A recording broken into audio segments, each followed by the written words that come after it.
വെടിനിർത്തൽ കരാർ ലംഘനം ഇസ്രായേൽ തുടരുന്ന സാഹചര്യം മുൻനിർത്തി ശനിയാഴ്ച നടക്കേണ്ട ബന്ദിമോചനം നിർത്തിവെച്ച് ഹമാസ്.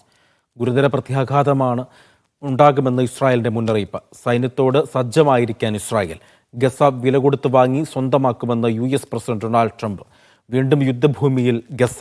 ഇന്റർനാഷണൽ ഡെസ്കിൽ നിന്ന് BK സുഹേൽ ചേരുകയാണ്. BK, വീണ്ടും ഒരു യുദ്ധസമാനമായ സാഹചര്യത്തിലേക്ക് ഗസ നീങ്ങുന്നു എന്ന് വേണം ഈ ഘട്ടത്തിൽ മനസ്സിലാക്കാൻ. അതിൻ്റെ സൂചനകളാണ് ഇസ്രായേൽ നൽകിയത്. ഇസ്രായേലിൻ്റെ വെടിനിർത്തൽ കരാർ ലംഘനത്തിനെതിരെ വ്യാപക വിമർശനങ്ങളും ആക്ഷേപങ്ങളുമൊക്കെ ഉയരുന്ന ഒരു പശ്ചാത്തലമുണ്ടായിരുന്നു.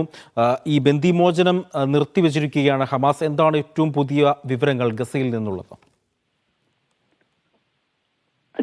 ബന്ദികളെ മോചിപ്പിച്ചതിന് ശേഷം വീണ്ടും യുദ്ധത്തിലേക്ക് പോകാം എന്ന ഒരു നിലപാടിലേക്ക് ഇസ്രായേൽ പ്രധാനമന്ത്രി ബെന്യാമിൻ നെതന്യാഹു പോകുന്നുവോ എന്ന ഒരു ആശങ്കയിലാണ് ഇപ്പോൾ ഹമാസ് നിലവിലുള്ള ഈ ബന്ദിമോചനം നിർത്തിവെക്കുന്നു എന്ന നിലപാടുമായി രംഗത്ത് വരുന്നത്. ഇപ്പോൾ കഴിഞ്ഞ 16 മാസമായി തുടരുന്ന ഈ യുദ്ധത്തിൽ ഇസ്രായേൽ അത് അവസാനിപ്പിക്കുവാനും അത് തുടരാനും കഴിയാത്ത ഒരു സാഹചര്യത്തിലാണ് ഉള്ളത്.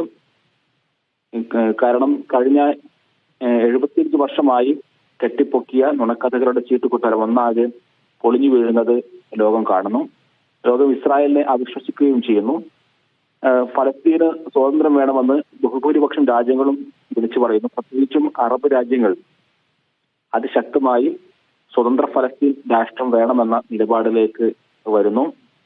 ഇസ്രായേലുമായി നയതന്ത്ര ബന്ധം സ്ഥാപിച്ച രാജ്യങ്ങൾ പോലും ആ ഒരു നിലപാടിലേക്ക് പോകുന്ന സാഹചര്യത്തിലാണ് ഇപ്പോൾ ഇസ്രായേലിനെ സംബന്ധിച്ചിടത്തോളം യുദ്ധം തുടരും എന്നുള്ള ഒരു നിലപാടിലേക്ക് പോകുന്നത്. ഇപ്പോൾ ഏറ്റവും കൂടുതൽ ഒന്നാം ഘട്ട വെടിനിർത്തലിന് സഹായിച്ചു എന്ന് പുറമേക്ക് പറഞ്ഞിരുന്നത് അമേരിക്കൻ പ്രസിഡന്റ് ഡൊണാൾഡ് ട്രംപ് ആയിരുന്നു. പക്ഷേ ഡൊണാൾഡ് ട്രംപ് പോലും ഇപ്പോൾ പറയുന്നത് രണ്ടാം ഘട്ട വെടിനിർത്തലിനും അടുത്ത ഘട്ടത്തിലേക്ക് പോകുന്നതിനും സാധ്യതയില്ല എന്നാണ് പറയുന്നത്. അപ്പോൾ ഈ ഘട്ടത്തിൽ ബന്ദിമോചനം മാത്രം സാധ്യമാക്കുകയും പിന്നീട് യുദ്ധം തുടരുകയും ചെയ്യുക എന്നുള്ളതാണ് ഇസ്രായേലിന്റെ കണക്കുകൂട്ടൽ എന്ന ഒരു നിലപാടിലാണ് ഇപ്പോൾ ഹമാസ് ഇത്തരമൊരു നിലപാടിലേക്ക് പോകുന്നത്. സ്വാഭാവികമായും ഇനി ഈ ഗസ വീണ്ടും ഒരു യുദ്ധക്കളമാകാനുള്ള സാഹചര്യം തുടരുന്നുണ്ട്. ഇസ്രായേലിനെ സംബന്ധിച്ചിടത്തോളം നിരവധി സൈനികരെ ഇസ്രായേലിന് നഷ്ടമായി. സാമ്പത്തികമായും വലിയ നഷ്ടങ്ങൾ ഇസ്രായേലിന് ഉണ്ടായിട്ടുണ്ട്. നെതന്യാഹു മുന്നോട്ട് വെച്ച ഒരു യുദ്ധ ലക്ഷ്യവും നേടിയിട്ടില്ല. ഹമാസിനെ ഇല്ലാതാക്കുക, ഗസയുടെ ഭരണം ഇസ്രായേലിന്റെ നിയന്ത്രണത്തിലാക്കുക, ബന്ദികളെ മോചിപ്പിക്കുക തുടങ്ങിയ ഒരു ലക്ഷ്യവും നെതന്യാഹുവിന് ഈ യുദ്ധത്തിലൂടെ നേടാൻ സാധിച്ചിട്ടില്ല. സമാധാന കരാറിലൂടെ മാത്രമാണ് ഈ ബന്ദികളെ മോചിപ്പിക്കാൻ ഇസ്രായേലിന് സാധിച്ചിരുന്നത്. പക്ഷേ അപ്പോഴും അമേരിക്കയിൽ ഇസ്രായേൽ പ്രധാനമന്ത്രി ബെന്യാമിൻ നെതന്യാഹു പോയതിനു ശേഷം അവിടെയുള്ള വിവിധ മാധ്യമങ്ങളോട് നടത്തിയ ഇന്റർവ്യൂകൾ അതെല്ലാം ഹമാസിനെ തൊടിപ്പിച്ചിട്ടുണ്ട്. ഒരു ഭാഗത്ത് വെടിനിർത്തൽ നടക്കുന്ന ഘട്ടത്തിലാണ് അദ്ദേഹം വീണ്ടും യുദ്ധം തുടരും എന്നുള്ള തരത്തിലുള്ള പ്രസ്താവനകൾ നടത്തുന്നത്.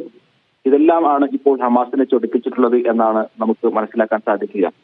ഇസ്രായേൽ സേന രണ്ടാം ഘട്ട വെടിനിർത്തലിന്റെ ചർച്ചകൾ തുടങ്ങേണ്ട സമയമാണ്, അത് പുരോഗമിക്കേണ്ട സമയമാണ്. രണ്ടാം ഘട്ടത്തിൽ ഇസ്രായേൽ സേന പൂർണ്ണമായും ഗസയിൽ നിന്ന് പിൻവാങ്ങേണ്ടതുണ്ട്. അതിന് സമ്മതിക്കില്ല എന്ന നിലപാട്, ഗസയെ ഏറ്റെടുക്കുമെന്ന ട്രംപിന്റെ നിലപാടുകൾ, ഇതെല്ലാം ഇപ്പോഴത്തെ ഹമാസിന്റെ തീരുമാനത്തിൽ ഉണ്ട് എന്നാണ് നമ്മൾ മനസ്സിലാക്കേണ്ടത്. ശരി, BK സുഹേലാണ് വിവരങ്ങൾ പങ്കുവച്ചത്.